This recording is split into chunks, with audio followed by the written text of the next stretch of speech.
कल हमने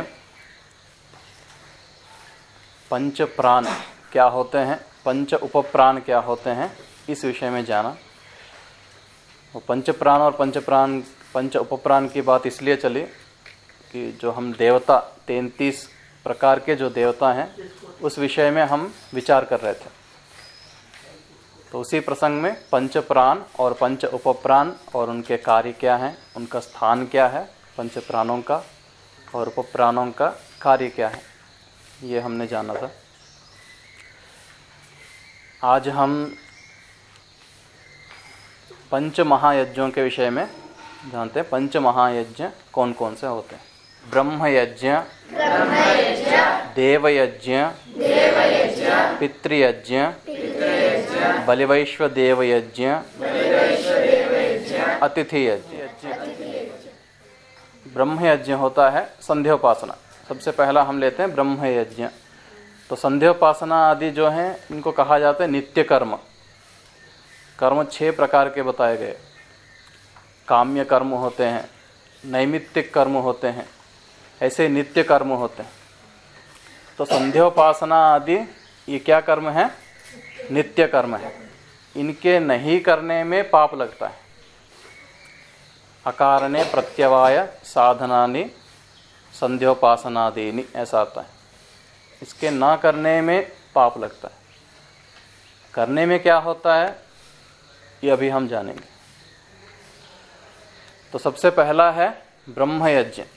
तो ब्रह्मयज्ञ को दूसरे हम शब्दों में कहते हैं संध्योपासना, जो हम करते हैं। तो संध्या उपासना 2 शब्द हैं, संध्या और उपासना। संध्या क्या होता है? मेरे साथ बोलेंगे। संध्यायन्ति, संध्यायते वा परब्रह्म यस्याम सा संध्या। तो संध्यायन्ति जिसमें हम अच्छे प्रकार से ध्यान करते हैं, या संध्यायते जिसमें अच्छे प्रकार से ध्यान किया जाता है। कौन? परब्रह्म। परब्रह्म मतलब ईश्वर। तो जिसमें ईश्वर का हम अच्छे प्रकार से ध्यान करते हैं वह संध्या कहलाता है। तो ईश्वर का ध्यान करते हैं। तो क्या ईश्वर है? ईश्वर है? आपने कभी देखा? नहीं देखा। तो आप कैसे बता रहे ईश्वर है? पता नहीं। तो एक मैं कहानी बताता हूँ, उस कहानी के माध्यम से समझेंगे कि ईश्वर है। इसको कैसे हम जान सकते हैं। एक व्यक्ति था, वो जो है नास्तिक था एकदम। एक व्यक्ति एकदम नास्तिक। नास्तिक मतलब जो ईश्वर को नहीं मानता। और उसका पुत्र था आस्तिक, वो ईश्वर को मानता था। वो सत्संग आदि में जाया करता था और प्रतिदिन सुबह शाम संध्योपासना करता था, ध्यान करता था। तो उसके पिता कहने लगे, वो व्यक्ति जो है, तो उसके पिता कहने लगे, ये तुम क्या करते हो सुबह शाम, क्यों अपना समय बर्बाद करते हो? ईश्वर कुछ नहीं होता है, भगवान कुछ नहीं होता है, तुम व्यर्थ में अपना समय बर्बाद कर रहे हो बैठ करके। तो वो पुत्र बोलता है, तो फिर ये सृष्टि कैसे बनी है? इतनी बड़ी सृष्टि है, कैसे बनी? तो बोलता है, ये सृष्टि जो है इसमें गर्मी है, इसमें एक गति है। तो गर्मी से ही अपने आप वो कुछ बदल गया, तो कुछ बन गया है। उसमें कुछ गति आई तो अपने आप वो बन गया सृष्टि। तो उसके पुत्र को लगा कि मैं कैसे समझाऊं अपने पिता को। तो अपना पढ़ने के लिए जाता था, उसके मन में वही विचार चल रहा था कि क्या करूं। तो एक उसको उपाय आया। उसने क्या किया, एक बहुत सुंदर सा चित्र बनाया। एक कागज लेकर के बहुत सा सुंदर सा चित्र बनाया, और जैसे ही घर पे आया तो घर में जो है उसने दीवार पे चिपका दिया। अब उसके पिता कार्यालय से आए, अपने शाम को आ गए और देखें तो दीवार पे बहुत सुंदर सा चित्र है। पूछा, इतना सुंदर चित्र है, ये कौन बनाया, कहाँ से आया? तो बेटा कहने लगा कि पिताजी वो अपने आप बन गया। वो जो है वो कागज़ में, मतलब मैं वहाँ कागज़ के अंदर गर्मी आई और उड़ के आया, आकर के मेज़ पे बैठ गया।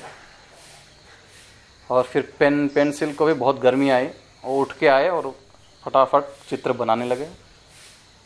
और जो स्केच पेन आदि होते हैं जो कलर वाले, वो भी उठ के आए, वो पूरा कलर भर दिए और उसका गोंद में भी गर्मी आ गई। वो जाके कागज़ को चिपक गया और कागज़ में भी इतनी गर्मी आई, उठ के जाके दीवार को चिपक गया।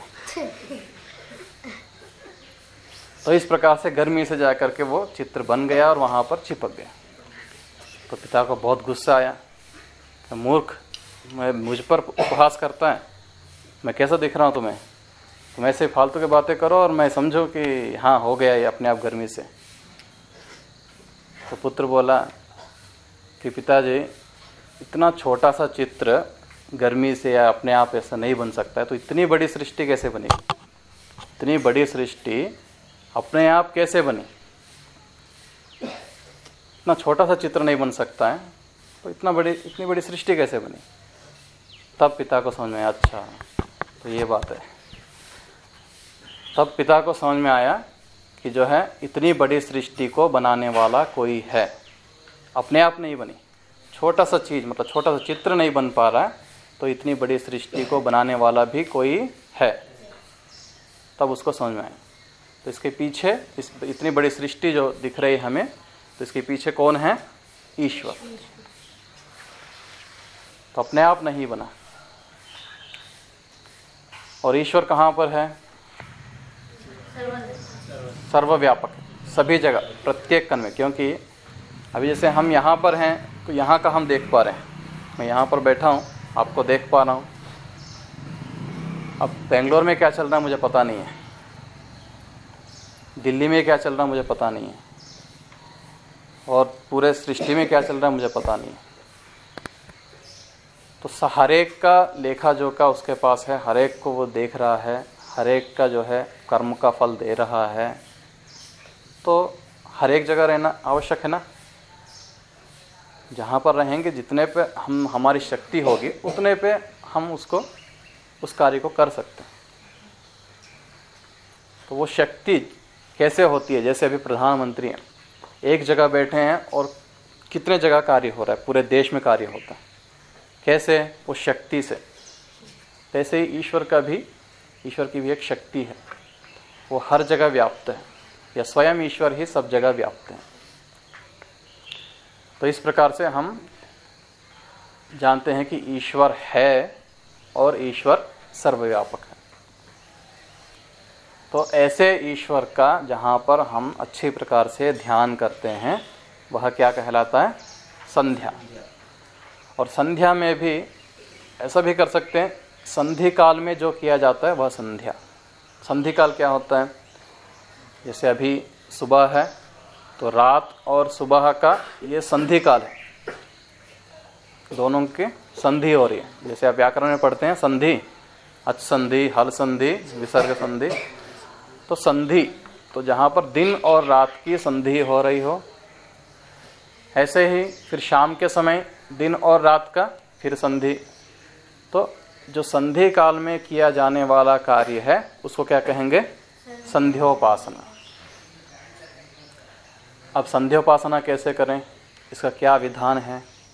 तो हमारे ऋषि महर्षियों ने बताया कि सबसे पहले जो है इसमें गायत्री मंत्र है, उसके बाद आचमन मंत्र है, उसके बाद इंद्रिय स्पर्श या अंग स्पर्श मंत्र हैं, उसके बाद मार्जन मंत्र हैं, फिर प्राणायाम मंत्र हैं, उसके बाद अघमर्षण मंत्र हैं, उसके बाद मनसा परिक्रमा मंत्र हैं, उसके बाद उपस्थान मंत्र हैं, फिर गायत्री मंत्र है।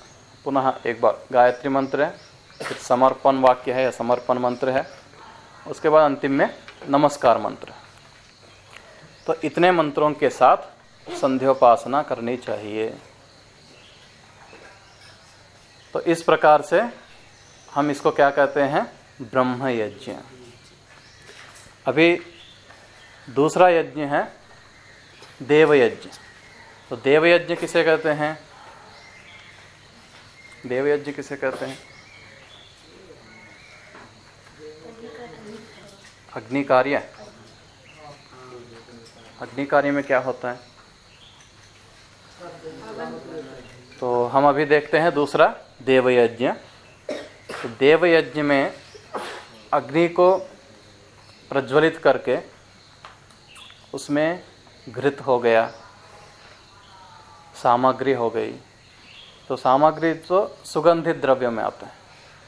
तो इसी प्रकार जो भी सुगंधित द्रव्य हैं, मीठा हो गया, मधुर, गुड़ इत्यादि द्रव्यों को हम आहुति देते हुए इस वायुमंडल को शुद्ध करते हैं। आहुति किस लिए देते हैं? वायुमंडल को शुद्ध करते हैं। और साथ में जब वर्षा होती है तो वर्षा का जल भी शुद्ध रूप से आता है। तो अग्नि और वायु इन दोनों को जब शुद्ध करेंगे तो जितने भी इस सृष्टि में जीव हैं, जितने भी प्राणियां हैं, पशु हैं, पक्षी हैं इत्यादि कितने हैं, सभी प्राणियों को सुख मिलता है। सभी प्राणियों को सुख मिलता है। और आप हवन करते हैं तो आप सुख दे रहे हैं सभी जीवों को, तो आपको भी सुख मिलेगा, आपको भी क्या मिलेगा? पुण्य मिलेगा उसका। तो इस कार्य को क्या कहते हैं? अग्निहोत्र। अग्निहोत्र, होत्र कहते हैं हु दाना दनयो धातु है, तो उससे होत्र शब्द बनता है जहाँ पर दान किया जाता है। तो देना, तो जहाँ पर हम देते हैं तो वो होत्र, आहुति आदि देते हैं। तो ये यज्ञ कार्य क्यों किया जाता है? सृष्टि को समझने के लिए, मतलब सृष्टि कैसे चल रही है, जिसे कहते हैं आधिदैविक प्रक्रिया को समझने के लिए हम यज्ञ को करते हैं। सृष्टि कैसे चल रही है, सृष्टि की प्रक्रिया क्या है, और आध्यात्मिक अपना शरीर है, इसकी प्रक्रिया को भी समझने के लिए हम यज्ञ को करते हैं। तो सृष्टि की प्रक्रिया को समझते समझते समझते आगे कहाँ तक समझना है हमें कि सृष्टि का मूल क्या है, इसको कौन चला रहा है, इसके पीछे कारण क्या है। ऐसे ही शरीर को भी हम समझते समझते शरीर के पीछे कौन है, इस शरीर को कौन चला रहा है। शरीर को कौन चला रहा है? आत्मा। आत्मा है ना, हम कहते हैं शरीर में जीवात्मा है। तो शरीर को समझते समझते हमें कहाँ तक समझना है? मूल तक। और मूल क्या है? आत्मा। तो आत्मा को समझना है। इस सृष्टि के मूल को जो परमात्मा चला रहा है उसको समझना है। और दोनों में क्या है? प्रकृति। सृष्टि में भी प्रकृति है, शरीर में भी प्रकृति है। तो कितने हो गए? आत्मा, परमात्मा, प्रकृति। ठीक है, तीनों को समझना है। इसके लिए हम इस यज्ञ को करते हैं।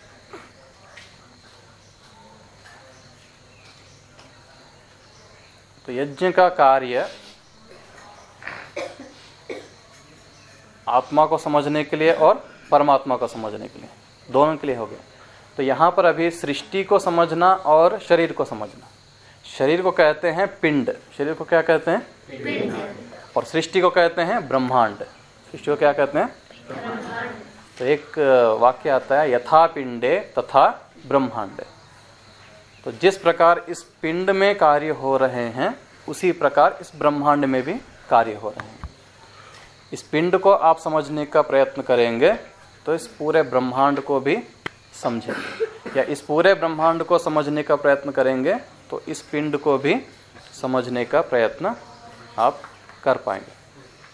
तो यथा पिंडे तथा ब्रह्मांड। तो पिंड और ब्रह्मांड को समझने के लिए हम क्या करते हैं, देवयज्ञ। तो यज्ञ के पर्यायवाची शब्द बहुत हैं। पर्यायवाची मतलब समझते हैं, समानार्थक पद। तो निरुक्त में 15 यज्ञ के पर्यायवाची गिनाए गए। कितने? 15। उसके अलावा और 5 होते हैं। तो एक बार हम सभी पर्यायवाची शब्दों का उच्चारण करते हैं। मैं बोलूँगा, उसके बाद आप बोलेंगे।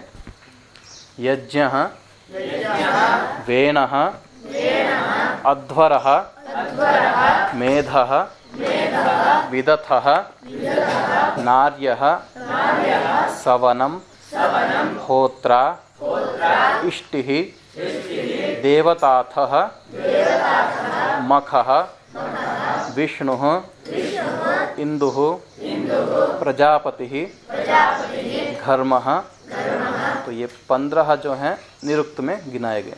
इसके अलावा 5 और होते हैं, बोलेंगे सभी। हवनम, होमः, यागः, क्रतुः, सत्रम। तो ये जो हैं कितने प्रकार के हो गए? 20। तो 20 प्रकार के पर्यायवाची शब्द हमें उपलब्ध होते हैं। इसमें एक आया अध्वरः। ध्वर होता है हिंसा। तो अध्वरा मतलब इसमें हिंसा नहीं होती। तो इसमें यज्ञ में जो पशु बलि आदि का प्रचलन जो बताया जाता है बीच में, तो ये जो है वेदों को ठीक से न समझने के कारण आया। तो पशु बलि कहीं पर भी नहीं दी जाती है यज्ञ में। यज्ञ को अध्वर कहा है, जहाँ पर हिंसा नहीं होती। तो आप भी जब समित डालते हैं उसमें देखना है आपको कहीं कीड़ा तो नहीं लगा, नहीं तो फिर हिंसा हो जाएगा। जीवों को ही आहुति दोगे तो कैसे? तो वहाँ पर आपको ध्यान देना है कि समित कैसा है, और भी वस्तुओं पर ध्यान देना चाहिए। और यज्ञ कितने प्रकार के होते हैं तो शास्त्र में बताएगा। 5 तो महायज्ञ, 5 क्या हैं? महायज्ञ। लेकिन यज्ञ जो है कितने प्रकार के हैं? 21 प्रकार के। मैंने एक मंत्र बताया था, ये त्रिशप्ता पर्यंति विश्वाः। तो प्रसंग के अनुसार हम वहाँ त्रिशप्त 3 और 7 को गुणित करेंगे। 3 सत्ते 21। तो 21 प्रकार के यज्ञ होते हैं। उसको भी 3 विभाग कर देंगे, 7 7 7। ठीक है। तो 7 पाक यज्ञ होते हैं। कौन से यज्ञ होते हैं? पाक यज्ञ।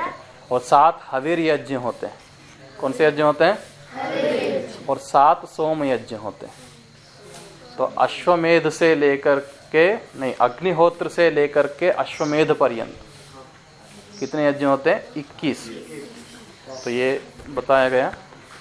एक अंतिम और यज्ञ के विषय में जानते हैं कि यज्ञ किस विधि से करें या किससे करें। ऐसा एक बार जनक महाराज महर्षि याज्ञवल्क्य से पूछते हैं किससे यज्ञ करें। तो वो कहते हैं दूध से करना चाहिए। ठीक है। तो कहते हैं कि दूध भी ना मिले तो किससे करें? कहते हैं जौ, यानी तो तंडुल मतलब चावल से करना चाहिए। अगर वह भी ना मिले तो कहते हैं अन्न से करो। अन्न भी ना मिले तो जंगल में जो मिलते हैं अन्न, उनसे करो। अगर वह भी ना मिले तो जल से करो। वह भी ना मिले तो कहते हैं सत्य को श्रद्धा में समर्पित करो, फिर आहुति दे। तो एक प्रसंग आता है कि हमें एक वस्तु उपलब्ध ना हो तो दूसरे वस्तु से हम कर सकते हैं। ऐसा एक प्रसंग आता है वहाँ पर। तो दूध से भी हवन करने का वहाँ पर विधान आता है। आप आहुति देते थे ना दूध का, माता जी ने कहा था कि आहुति देना है, तो दूध की भी आहुति देते थे। तो ऐसे आहुति बहुत से दिए जाते हैं। तो ठीक है, आज हम इस विषय को यहीं पर समाप्त करते हैं। तो आज हमने जाना ब्रह्मयज्ञ क्या होता है और देवयज्ञ क्या होता है। कल बलिवैश्व देवयज्ञ, पितृयज्ञ और अतिथि यज्ञ। तो पहले बोलना चाहिए पितृयज्ञ, फिर बलिवैश्व देवयज्ञ, फिर अतिथि यज्ञ। तो ओमकार ध्वनि के साथ इसको समापन करते हैं। एक स्वर से बोलना है सभी को। ओम